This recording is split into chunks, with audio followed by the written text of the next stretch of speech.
Nalang ko'y kamay introduction ani nga video kung anong gibuhat ko ni.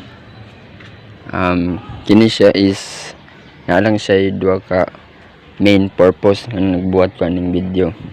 First ang memories, then ang second is storage. Mo nang duha ka main purpose anong nagbuhat ko ani nga video. Memories.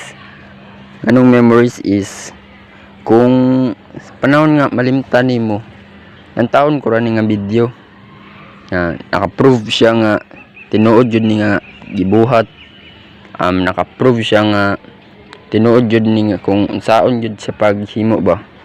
Muna main purpose nako ang ismo na siya ang memories. Muna pinaka main purpose sa memories nako.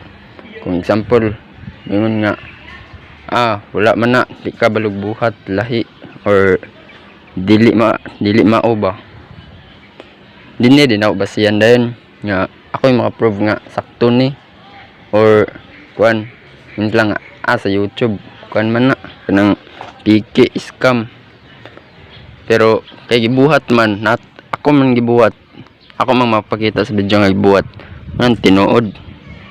Das ikaduha is ang storage. Ang akong CP cellphone is old model na 32 gigabytes or 32 GB.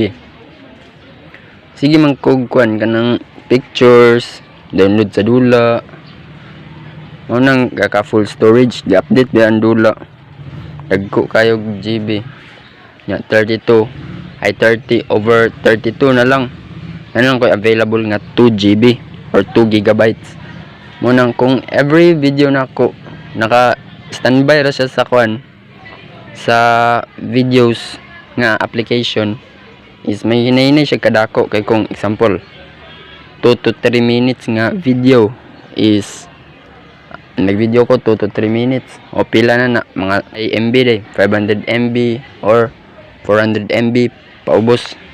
Mag-stay na siya sa application di nainig ka full unang akong ga-i-upload tas ako din ga-i-delete pas pakita lang nako nga tinuod jud na siya nga nabuhat nako.